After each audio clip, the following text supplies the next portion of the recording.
上期我们讲了一家8口在青海茫崖荒漠被困的事，今天我们再来看2个。第一个是6名摩托骑行爱好者进入无人区，然后被困在一个废弃房屋的故事。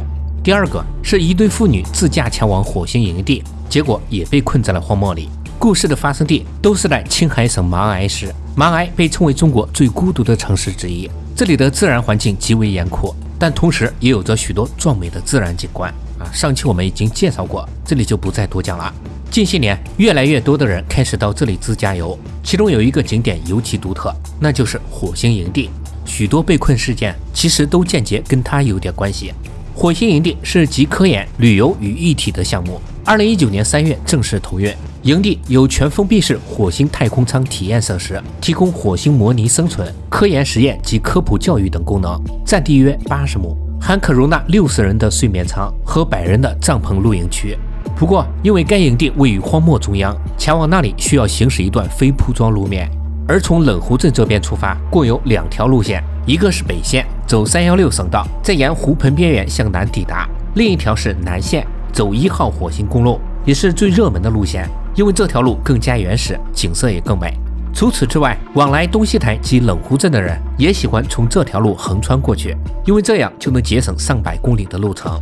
但我们之前说过，火星1号公路其实是一条废弃公路，所以经常会有人走错，尤其是工行石油小镇这里。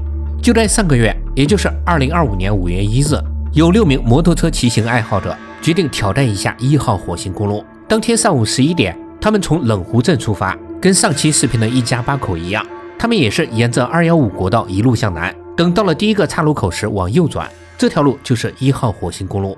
走了大概7公里后，到达第2个岔路口，这里有一个废弃的小镇，叫工行石油小镇遗址，路线也变成了2条，右边的红线还是1号火星公路，而蓝线则是茶冷公路，2条路都已经废弃多年。这6人错误地沿着茶冷公路转弯了。火星1号公路与茶冷公路虽同为废弃公路，但2者的路况差别很大。1号火星公路因为游客较多，所以偶尔还是有人维护的，茶冷公路则是真正的荒无人烟。这里地势崎岖不平，没有任何定向参照物，沙化的路段也更多。另外，这片区域的昼夜温差也极大，白天时温度可能还在40度，晚上却骤降至0度左右。望着密密麻麻的雅丹，不知为何这6人一直都没有怀疑走错。大约4个小时后，他们到达茶冷口。上期我已经讲过这里，这个岔路口其实装的有路牌。继续往前是马海农场方向，右转则是花土沟方向。这里是茶冷线与旧315国道的交叉口，也是茶冷线的终点，2条路都是废弃公路。我们从地图可以看出，这6人不论往哪个方向走，离有人烟的地方都很远，但相对而言，原路返回才是最佳选择。但他们商量后决定继续往前，往马海农场的方向走。可是前面路况更差，他们发现地上的沙窝越来越多，越来越厚。更糟的是，几人的水已经全部喝光。就在这时，他们意外发现一处废弃房屋，并在里面找到了半瓶矿泉水。几人轮流抿了一口，谁也不敢多喝。我从后来视频里房屋的特征，在地图上确定了它的位置。把视角拉高一点，可以看出这里方圆几10公里都是荒漠。如果他们不能及时找到出去的路，后果不堪设想。他们也曾采取过自救措施，把油集中在2辆车内去寻找出口。可一直到了5月2日凌晨3点多也没有成功，几人绝望地回到废弃房屋等待。幸运的是，他们的家属发现长时间联系不上几人后，于5月2日早上9点报了警。警方在经过8个小时的艰难搜寻后，终于在下午4点找到了他们。当时几人已经体力透支，出现了脱水症状。那为什么会有这么多人在前往火星公路时迷路呢？下个案例或许能帮忙解答，这也是知乎上一位博主的亲身经历。2024年的一天，这位博主与自己的女儿驾驶一辆 SUV 从冷湖镇出发，他们也准备去体验一下火星公路。从第一个岔路口右转后，那里开始出现火星公路的里程碑，数字由1公里变成2，然后3、4、5、6这样增长。等过了7公里后，就到达第2个岔路口，也就是工行石油小镇遗址。大部分人迷路就是在这里，他们也是进小镇玩了一会儿。半小时后，他们继续出发，结果也走到了茶冷线上。为什么呢？首先当时他们脑子里只有火星公路就1条道的概念，所以根本没想到还会有另一条路。第二个，茶冷线上也有里程碑，而且上面的数字恰好也能接上第2个岔路口7公里的数字，也就是说茶冷线火星公路这2条路里程碑的数字从岔路口这里都是从8开始，然后9公里、10公里、11公里这样增长。不同的是，茶冷线的路碑上没有火星公路4个字之所以会出现这种情况，是因为茶冷线与火星公路的前7公里是重叠的，所以这个里程碑的数字就迷惑了很多人。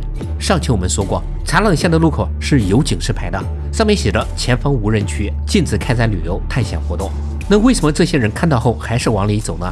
这是因为火星公路那边其实也算是无人区，导航上也都是搜不到的，所以这个牌子的警示作用也就大打折扣。再加上当时手机还有信号，而且茶冷线里面还不停有车出来，所以这对父女就没有多想。走了大约1个小时后，两人才明白为什么会有车出来。原来当时有一群地质工作者正在里面的雅丹群展开工作，等走过那个工作区就再也没有其他车了。可两人还以为可能是今天游客太少。随着雅丹越来越密集，手机信号逐渐消失，两人这才开始有点不安，但想着这条路终究会到尽头，所以还是决定往前走。4个小时后，他们到达一个岔路口，这里有一个路牌，上面显示这里是茶冷口，可这个名字他们之前从未听说过。两人又往前开了一段，路边的里程碑又变成了 G315 884公里，意思就是315国道的884公里处，越往前数字越小。途中他们也发现了那处废弃房屋，但两人车上的物资多，所以也没有停留。没过多久，他们又穿过一座高架桥，这个就是我们上期提过的红一铁路。两人依旧没有停，但慢慢的沙窝越来越多，路面也开始逐渐消失。他们意识到形势有点不妙，于是决定掉头回去。等再次来到高架桥时，那名父亲决定徒步到桥上看一看，结果发现这路高架不是公路，而是一条铁路，车也不可能开上去。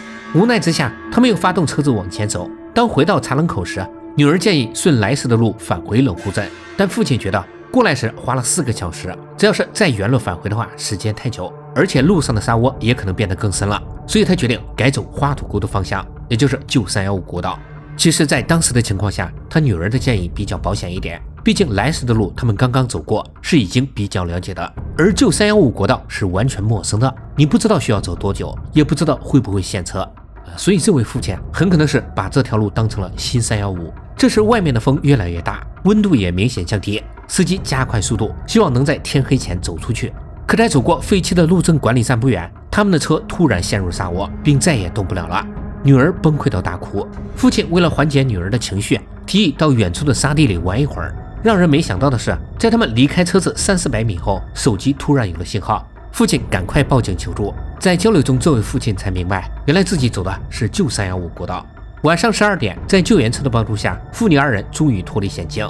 他们的经历比较有代表性，也能帮助我们理解为什么总会有人在这里走错。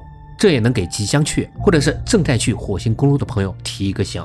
简单总结就是，去这里一定要做好攻略，备好物资，更重要的是提高警惕心，要时刻确认自己是否还在正确的路上走着，因为在无人区怎么小心都不为过。当然，最好的还是不要独自去这些地方，毕竟类似的景观在国道、省道沿线也能看到。好了，那本期视频到这里就全部结束了，感谢各位的观看，我们下期再见。